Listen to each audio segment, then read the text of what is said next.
So you want to be a low single-figure handicap golfer. We all do.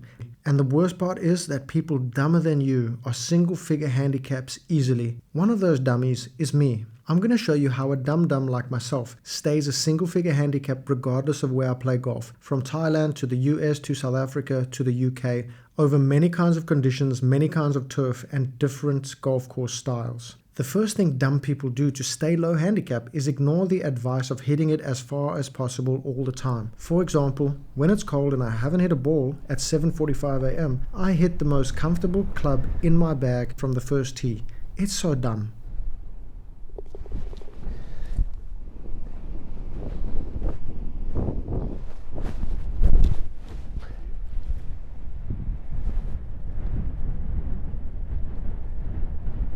Can't see it land. Yeah, it's down. Scottish links golf is a little 291. bit different, and I don't know all the differences between this and other golf, but I thought I could bring the way of the player, which I created and works everywhere, to Scotland and play some common sense golf for a low handicap. So far my handicap is only around 2, and that's okay. I mean, it's not bad. Someone told me that's better than 96% of amateur golfers. I guess my strategy could be wrong though, because there are 4% of golfers better than me. Whoa, that's quick, bro.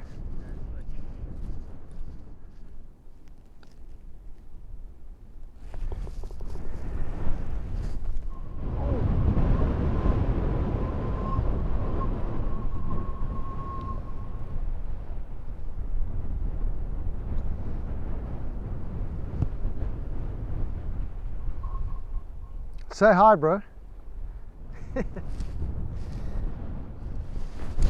Oh, that's not good. Go ball. Bro.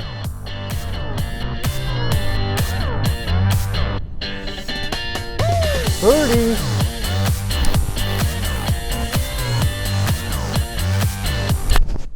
Oh boy, sit down.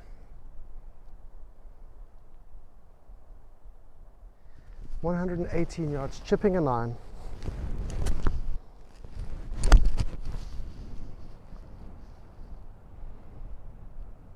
Oh, oh, oh boy.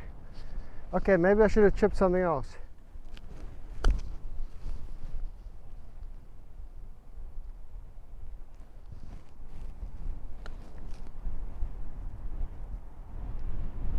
I'm not very smart, so sometimes if something's not working, I don't even try to play through it and work it out and get through it like a man, because I don't have the smarts or the masculinity. I just do something else. I might even do a really silly thing, like stop hitting the club that gets me into trouble or making bad shots. I sometimes even reduce the loft on my chipping to like an 8 or a 9 iron because I'm scared of hitting a bad chip with a sand wedge, fluffing it or teething it across the green. I don't know, sometimes I like to do silly things like that. I think it keeps my score down.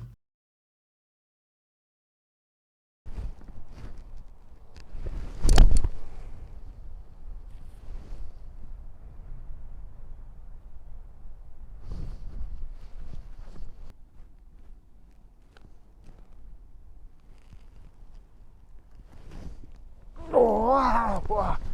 Gee whiskers. Okay, 189. What are we? Just a cross breeze, right? I'll just hit a 6er.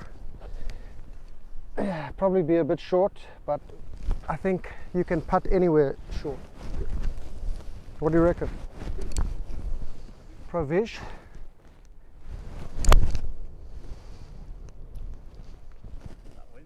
That wind's strong, huh?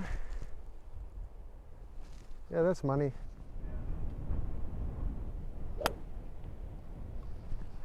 So my goal here was really to just hit the front of the green, but that wind, obviously I should have taken it more into account, so it's pushed it into the rough, but I still think I can just putt it right over here. It's going to bounce out of that rough and it's going to roll like a putt after 6 feet, so it's not like I really have to chip it, and I have a lot of confidence in my putting lately.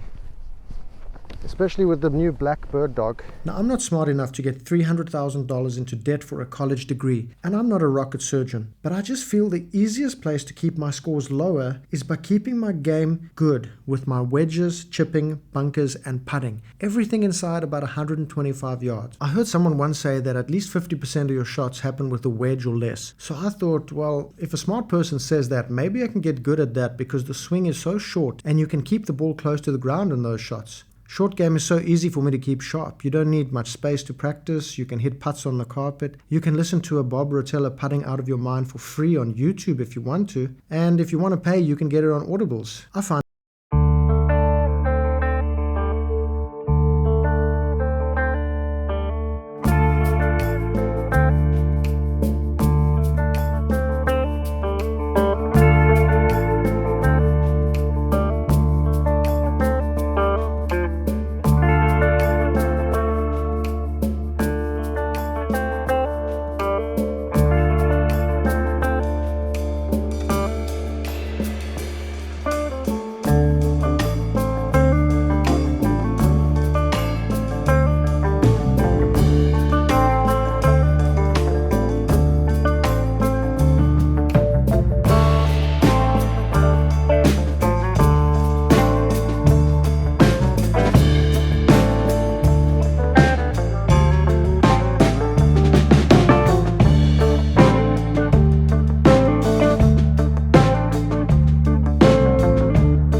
I can't see it land. Where is it? Okay. Now we're into the breeze. So this is going to hold up the shot. We've got 48 yards. So I think I'm going to chip and run it because I don't know how it's going to react hitting something loftier. Even if I hit an 8-iron chip and run, I think it's still going to be held up by the wind just a bit. So try land this on the green and just let it roll up there. Now, I'm not perfect, and I accept that. I was a real dum-dum before. I mean, that is terrible. That is awful shot. And I thought I needed to be perfect all the time on the golf course. I used to get so mad at myself for so long, but then I realized I was being foolish. I'm just playing a hobby, so I'm allowed to be bad sometimes. And some other famous religious guy in Asia said, suffering is wishing things were other than they are. I don't know what that means, but it sounds nice. I mean, I'm not very smart at this game, but I do like to leave my preferred shots into the green and around the green. I prefer to leave myself something that I know I can hit. I'm not really a fan of hitting things like partial wedge shots, especially in firm conditions or conditions I don't know. So, I don't know, I like to play to my feelings on the day of how I'm hitting the golf ball. So I'm not very clever, but I do find it keeps my handicap down.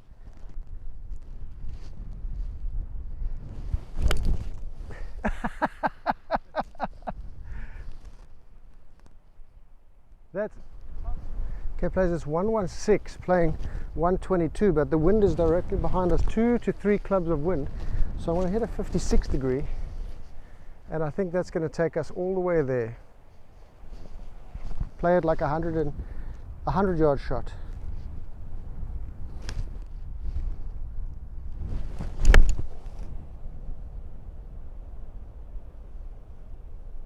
I think we're going to be fine up there putting. Great day. Okay, maybe not. Wind off the left. Gonna move the ball quite a bit. Looks like a putt from the right. So I think I'm gonna go probably about half a ball instead of like 2 cups. Right. Wind's gonna just push this thing straight back to the hole.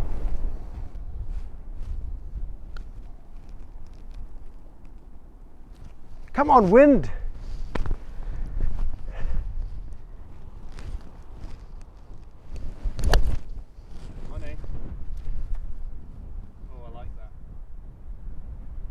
Oh, that's fantastic. That's exactly the shot I hit on the road hole yesterday. The same follow through, everything. Okay, we've still got 283 yards to the middle of the green. It looks like it's uphill. I think it's the red flag. So we're going to lay this one up to a distance that we're going to love into the breeze.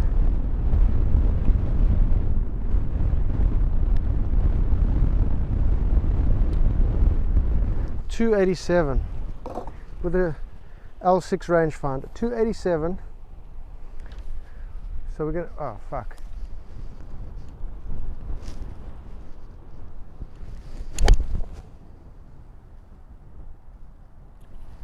found that hitting the same club from the same distance doesn't really work. So now I try hit whatever will work for the lie of the golf ball. I'm not sure if that's correct, but it seems to work okay for me. When I putt, then sometimes I don't even know if my line is correct. I mean, sometimes I can't even see which way the ball's going to go. I just feel like such a dope. But I do this weird dopey thing where I commit to my line, even if I don't know it's correct. I mean, how silly. You don't know, but you're going to commit 100% to it. Now, I'm not perfect, but I can be perfect by perfectly committing to the action I want to do, which is the line I choose, or the pre-shot routine I have. As long as I can do those things, I can be perfect. And then I can be proud of that, even if the shot was not good. At least I was committed to it. You know what I mean?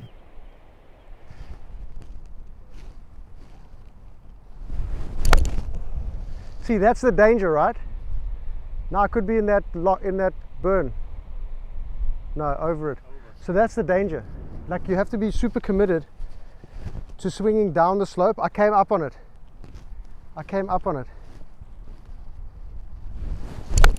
See, like that. So you see how it squirts? It will squirt. So then you got this doing draw and this doing slice. But which one is going to make the most impact? Because it can cancel each other out. 77, 56. Oh, that's good. Hit it. Yes.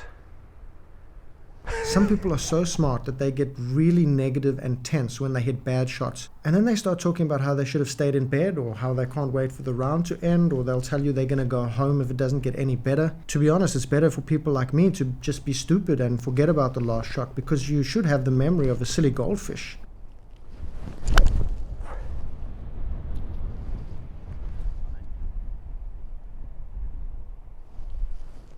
That's real good.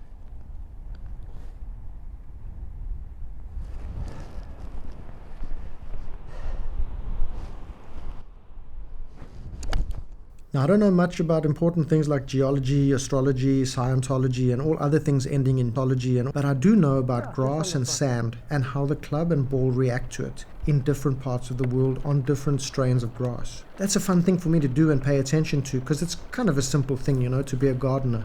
I think that if I can work that out, I can pick a better club and a better shot for the situation to help me get my ball to a better place on the golf course for lower scores. Guys, this is going to definitely break right to left, but that wind is going to move it even more. The wind is super strong, 3 or 4 club wind, so we're going to give it a bit more break.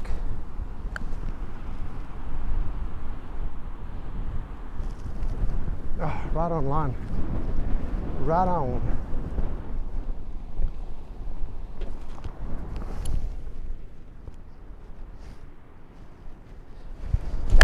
Oh. Oh, oh, oh, that hurts a lot. So, look where I must have missed the grooves, like, yeah, in a hole, in a freaking divot. Now, I'm not smart enough to calculate the ways of getting out of every situation optimally like a pro golfer. So I often use shots that just get me to a playable area for the next shot to minimize the damage on my scorecard. It's definitely not attacking optimal golf, but I enjoy it. I like to minimize doubles and triple bogeys down to bogeys maximum as often as I can. I don't know, that's just the way I see it.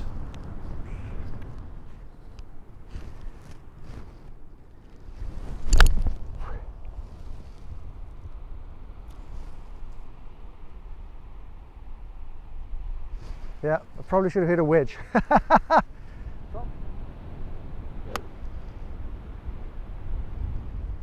Should have hit a pitching wedge there, but I didn't. I thought it was a big dog. Wind is more from the side than it is direct behind. So we're going to putt this again, side kick way. But there's too much bumping and stuff there.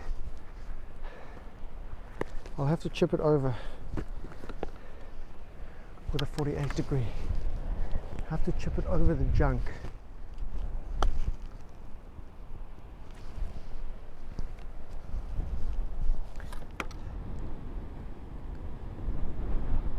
It's just like,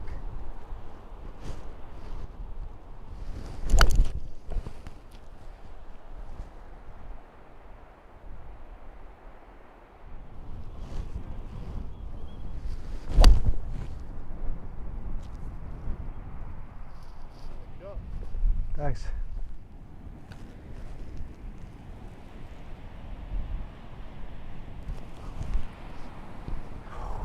At the left side. Let the wind bring it in.